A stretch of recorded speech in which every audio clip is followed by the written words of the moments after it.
is only war.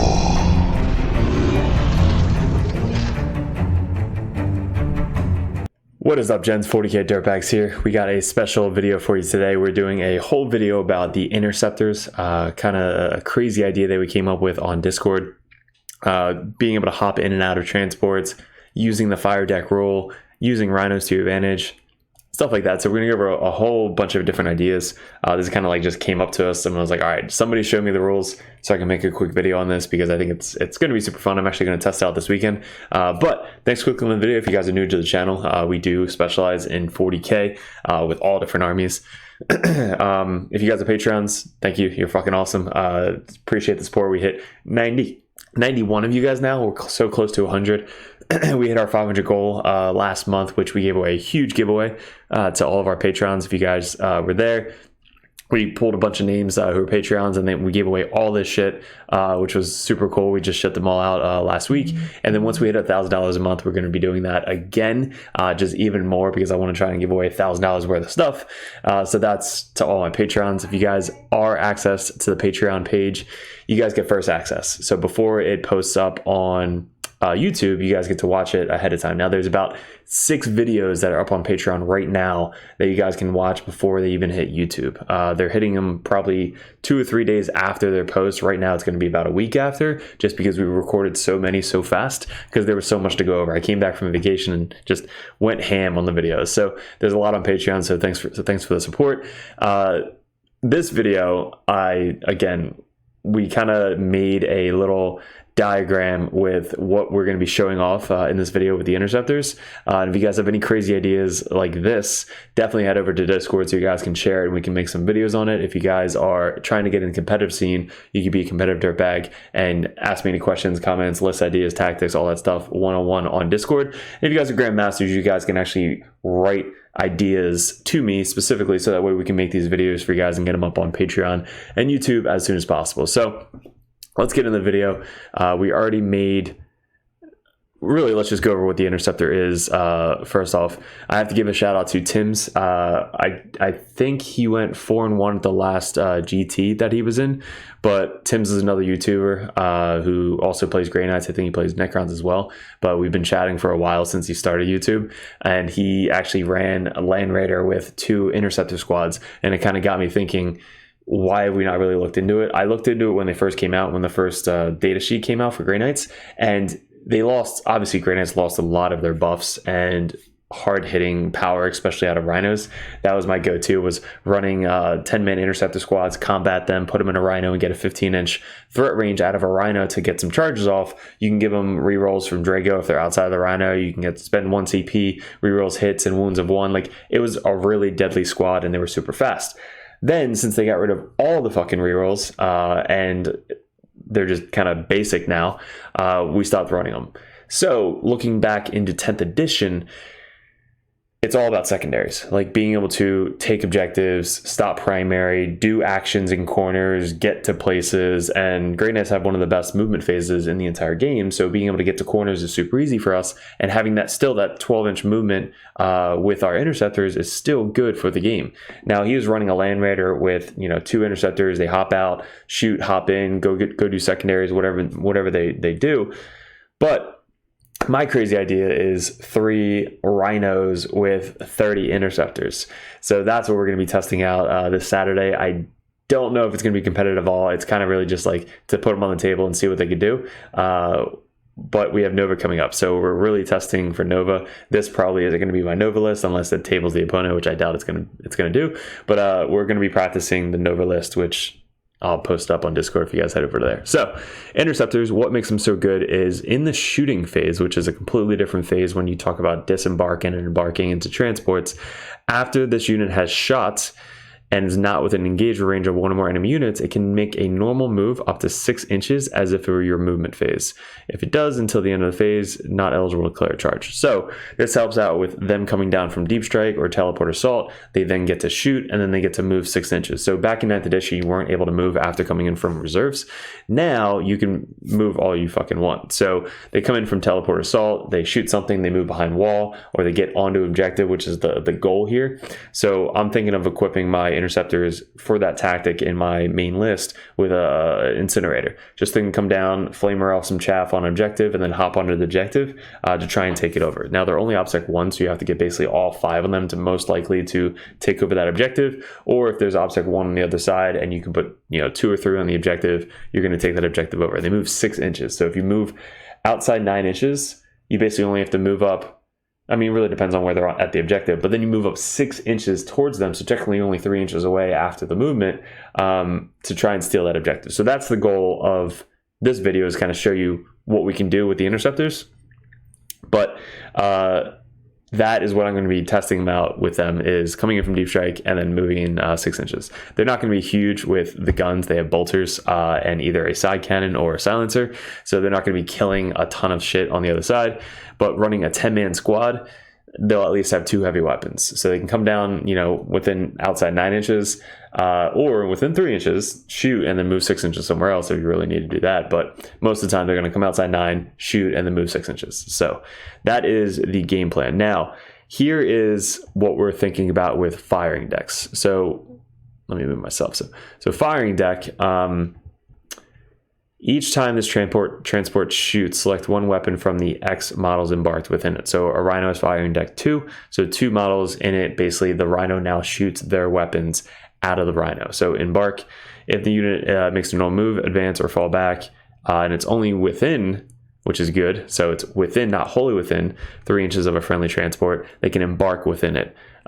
You cannot embark if it's already disembarked and transport in the same phase. That's a keyword right there, same phase, because it's a shooting phase. They get out in the movement phase, they get back in the shooting phase. Just like in 9th edition, we could do the same thing in 10th edition. So basically they hop out, shoot, hop back in, and now embarked within the transport unless otherwise stated. No, but all right, so that's that. And then this firing deck, some transport models have firing deck X listed on the abilities. Each time such a model is selected to shoot in the shooting phase, the vehicle, you can select up to X models embarked within it. Then for each of those embarked models, you can select 1 range weapon that embarked model is equipped with. Until the transport model has resolved all of its attacks, it counts as being equipped with all of those weapons, in addition to any other weapon. So you can still shoot the Hunter Seeker missile once, you can shoot the double storm bolters, and then 2 side cannons if you have them in the transport. So that is what we're going to be testing out in this video. So we made a little thing here. Let me move myself over here. So here are our little super duper Rhinos that I created for us. So here's the 3 Rhinos that we have. And then we have our 30 interceptors in those Rhinos. So what we could do is, here's a couple of scenarios. If we move our Rhino up, let's say it moves up 12 inches, they then can get out of the Rhino within 3, shoot, and then move 6 inches, beyond the wall, for an example. Or you can get back into the Rhino and then the Rhino can then shoot. That's one example. So what you could do here is, let's say your guys get out, 3 inches, disembark, they then move up 12 over to here. They can then shoot something. Let's say there's a couple guys over here. They can then shoot those guys, and then they can move 6 inches behind cover over here. Or the Rhino can move up 12 inches, turn its little caboose over here, move up 12 inches. They then get into the Rhino, and then the Rhino can also shoot that unit with the 2 side cannons with firing deck. So that's one example. Or you can basically, if you want to be super protective, you kind of get the guys out over here. Rhino advances, right? It doesn't get the auto 6 advance, but it can advance D6 inches. Let's say it goes 12 and then an extra 4. So it's 16 inches behind the wall over here. They get out, they shoot, and then they hop back into the Rhino over here on the other side of the wall. So that way next turn, you at least have that launching platform for the extra 3 inches for the disembark. So then they can basically disembark 15 inches out of the Rhino. And if they want to shoot and charge something, they can do that.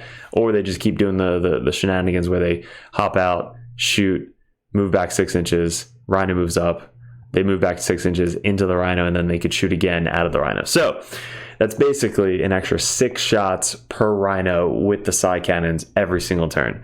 Now, here's something to remember. If you do get shot and the Rhino blows up, everybody inside the Rhino is battle shocked. So you won't be able to use any actions or not actions, stratagems on the guys inside. So if you're going to get shot at from there, you can't use that -1 AP strat or get out of dodge strat to get off the board. So remember that in the back of your head, because if they blow up your Rhino and then want to charge the guy inside, you're not going to be able to get the fuck out, get away. So if you know they have really hard hitting guns on the other side, try to keep your Rhinos away or out of line of sight of those, like keeping them behind this little ruin, peeking it out a little bit so that way they can shoot still from this little tip of the Rhino into that guy right there, but then they can't be shot at from this big ass tank over here, right? The tank would have to come literally all the way down to here to try and get line of sight onto this Rhino. So make sure you're protecting your Rhinos so that way you don't get battle shocked with the guys inside. All right, so here you go. Rhino starts here, guys inside hop out 15 inches up to this ruin. Now, since they're infantry, they could basically hop out or hop up because they have fly. So they hop up to the second floor. They hop up to the second floor. They then shoot plunging fire 6 inches down. The Rhino moves up 12 inches to be down here. And then those guys move down 6 inches. They are then within 3 inches of the Rhino. And then they embark in the Rhino, and then the Rhino can shoot something else. So that is going to be happening 3 times, hopefully, if it's a lot of shots every single turn. So then this Rhino moves up. This Rhino moves up. You have 10 guys hop out here. 10 guys hop out here. And then 10 more guys, you know, hop out over here. So you're just shooting boom, boom, boom. They get back in, and then these guys get back in the Rhino. All right, and then the Rhinos get to shoot all their shots as well with all the side cannons. So that is kind of going to be the idea or the test that the Interceptors are going to be able to do. So that is just the quick video that I really wanted to put out there, just so you guys can start testing and see if it's actually worth it. I don't think you have to run 30 of them. It might be good with 5 or 10 if you really want to go 2 5-mans and do the same exact thing inside the transport. So you can do that, and that's mainly just for the firing deck. Now, if you do that with a Land Raider, I don't have a Land Raider, but pretend this guy boom is a Land Raider. You can do the same thing where you have 2 5-mans inside the Land Raider. They hop out of the Land Raider, right? Do whatever they got to do. Land Raider moves up. It's a little bit more tanky, toughness 12, 2-up save. They can then shoot and then hop back in the Land Raider. Now, the Land Raider doesn't have firing deck, but at least they can still hop back in and be protected from the Land Raider. Land Raider is a lot harder to destroy and get battle shocked than the Rhinos. The Rhinos we're only using specifically just for the firing deck too, to shoot the side cannons. Now, if you wanted to be a kamikaze Rhino, run up and do flamers, you could do that as well. So if the Rhino has 2 incinerators inside with 2 squads, or 1 squad with 2 flamers, you can then move these guys out 15 inches up to here. Rhino moves up 12 inches to here. They flamer a shit ton of guys, hop back in, and then the Rhino can also flamer a bunch of guys. So it's basically 2 flamer shots, so it's basically 4 D6 flamer shots, and now they're kind of protected in a little metal box in the center of the field. So Rhinos, I think, are OPSEC 3. They're toughness 9, 3-up save. You can spend strats on them as well. I think they have smoke, so they get cover. If in the open, most of the time, vehicles are going to get cover anyway. So they're going to have a 3-up with cover save. And does smoke give you stealth? I literally haven't used the vehicle besides the Dreadnought in 10th edition. So that's what you could be using for your Rhinos. So there's an example of something really cheeky to try with your Interceptors. Now, some standard stuff you could be doing with your Interceptors, like more normal people, is have a 5-man. They could start on the field. All these Rhinos can be off the field. But a 5-man can start on the field. He can then hop up here onto an objective, shoot, and then hop 6 inches behind the wall so he can't be shot at. Now, you also can do something, this is for anybody, but if a Rhino is here, you can actually spend 1 CP and move 6 inches into the Rhino with, I think it's Mist of Deimos. So Mist of Deimos, if they end within 9 inches, you can either move 6 inches, or you can get teleported back into reserves.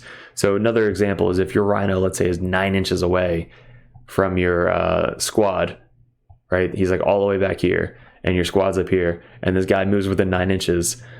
You can spend 1 CP, move 6 inches back, embark in the Rhino because you're within 3 inches. So then you get back in the Rhino, now you're 9 inches away and in a Rhino. So that charge is almost impossible for them to make. I think it's like a 12 if you measured it out. So that would be a super hard charge to get all the way out there. Now you have them in a Rhino. Rhino can move up. They can get out. They can shoot this thing that was about to charge them. They can hop back in, and then they can shoot it again.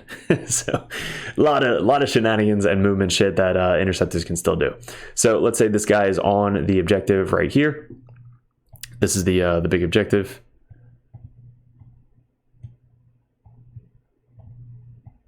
So there's the objective. This guy is now black.